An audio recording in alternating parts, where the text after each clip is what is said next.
When King Nebuchadnezzar saw Jesus. Imagine you're a king 603 years before Christ, and you saw Jesus face to face. What would you do? Many people don't even know that Jesus was in the Old Testament. This event occurs in the book of Daniel. The event of the book takes place in Babylon, a region that was ruled by Nebuchadnezzar, who was a proud and cruel tyrant who took great pleasure in torturing his victims. He ruled the ancient world as an absolute dictator. After subduing Assyria, he set his sights on Egypt, his principal adversary at the time. Because Judah was in the way, it would be necessary to get rid of it if he ever wanted to fulfill his ambition of ruling over a large empire. Nebuchadnezzar issued an order to have a number of Jewish young men trained to serve him in the capacity of men of knowledge and wisdom. Daniel, Hananiah, Mishael, and Azariah were among those who were taken captive. They were known by the names Belshazzar, Shadrach, Meshach, and Abednego in Chaldean. The image of God. King Nebuchadnezzar gave the order for the creation of a colossal statue made of gold. The gold statue that Nebuchadnezzar had commissioned must have been magnificent. It stood 90 feet tall. It's possible that the king planned it so that he could consolidate his power by bringing together all levels of his officials for a grand ceremony.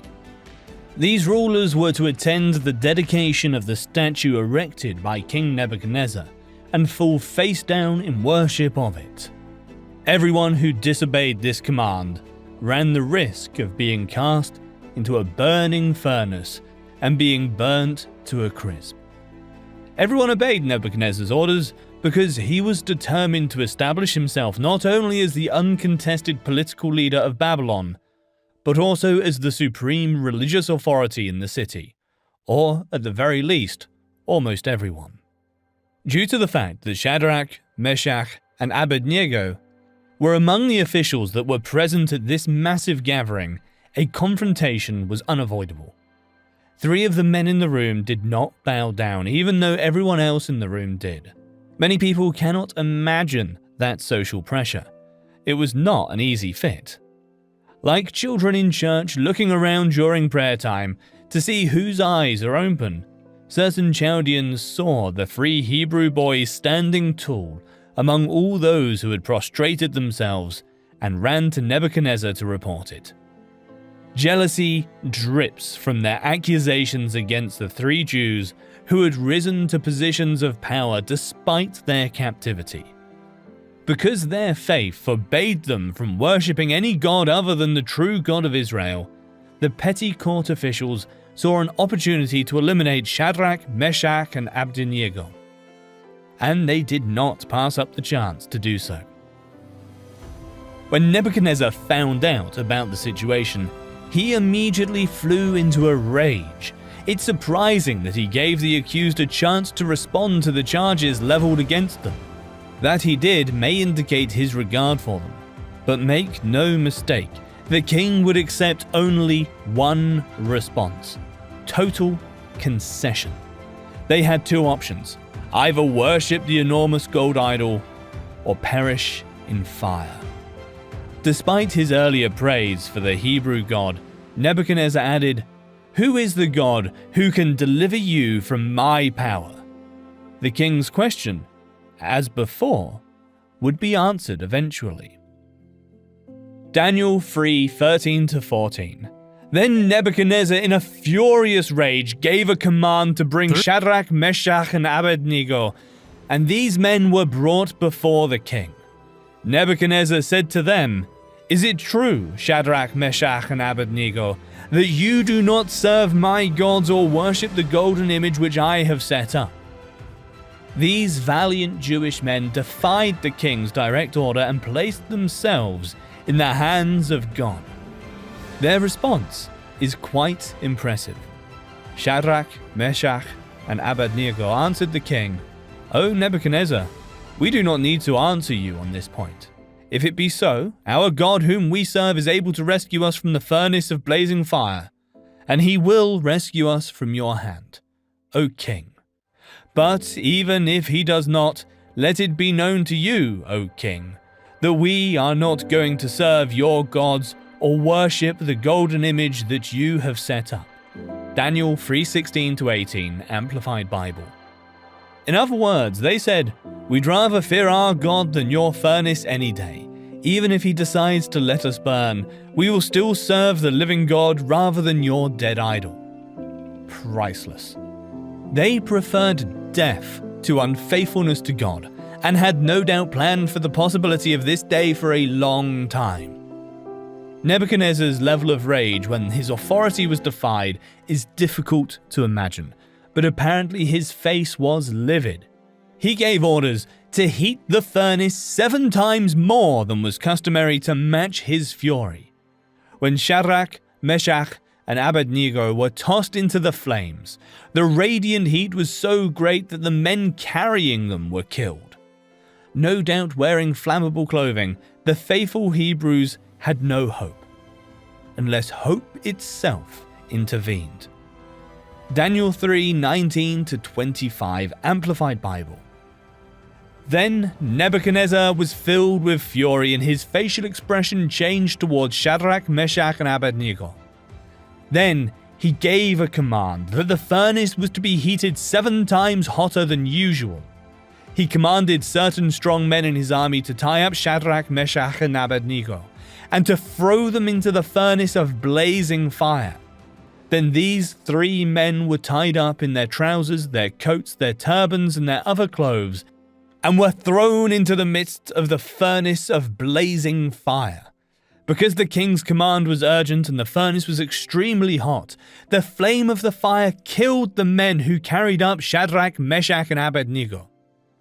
But these 3 men, Shadrach, Meshach, and Abednego, fell into the midst of the furnace of blazing fire, still tied up. Then Nebuchadnezzar the king looked and was astounded, and he jumped up and said to his counselors, "Did we not throw 3 men who were tied up into the midst of the fire?" They replied to the king, "Certainly, O king." He answered, "Look, I see 4 men untied, walking around in the midst of the fire, and they are not hurt. And the appearance of the 4th is like a son of the gods." When Nebuchadnezzar saw the men walking around in the fire, not only did he find it unbelievable that they were unharmed, but he also found it unbelievable that there were 4 of them. The 4th appeared to be a God's son, implying that he was the pre-incarnate Christ. Nebuchadnezzar tells us the 4th person was the Son of God. During the most difficult part of their ordeal, Jesus was there with them physically. In the midst of their ordeal in the fiery furnace, Shadrach, Meshach, and Abednego may or may not have been aware that the Son of God was with them. Although there are times when we are conscious of Jesus' presence in our afflictions and other times when we are not, we should never doubt that he is present. We read, "I see 4 men loose, walking in the midst of the fire." Nebuchadnezzar also noticed that the 4 men were free while they were in the fire. Only the ropes that were holding them together were burnt by the fire. God is able to strike with astonishment those individuals whose hearts are most hardened, not only against him, but also against his people. He that made the soul can make his sword to approach to it, even to that of the greatest tyrant. The furnace was large, so that they had room to walk. They were unhurt, so that they were able to walk. Their minds were easy, so that they were disposed to walk, as in a paradise or garden of pleasure. Proverbs 6:29, Amplified Bible. Or can a man walk on hot coals, and his feet not be scorched? The answer to this is yes. They were not striving to get out, finding themselves unhurt. Instead, they walked around carefree in the middle of the flames, believing that the same God who protected them in the fire would also deliver them from it. Nebuchadnezzar had the mistaken impression that he was the most powerful person in the world. But here he met the person who was far more powerful than he was. What effect would that have on him? Will he still have the self-assurance to demand that others worship him as if he were a god? Daniel 3, 26-27, Amplified Bible. Then Nebuchadnezzar approached the door of the blazing furnace and said, "Shadrach, Meshach, and Abednego, servants of the Most High God, come out of there. Come here." Then Shadrach, Meshach, and Abednego came out of the mist of fire. The satraps, the prefects, the governors, and the king's counselors gathered around them and saw that in regards to these men the fire had no effect on their bodies. Their hair was not singed, their clothes were not scorched or damaged, even the smell of smoke was not on them. When the king realized that the men he had sentenced had been divinely rescued, he summoned them, and not a single hair on their heads had been scorched in the process. Being thrown into Nebuchadnezzar's deadly fire had proven to be a piece of cake. It's incredible that anyone survived even for a second inside the furnace when so many others perished right outside the entrance. God can deliver us from a trial, or he can miraculously sustain and strengthen us in a trial. We are astounded by the faith in the one true God.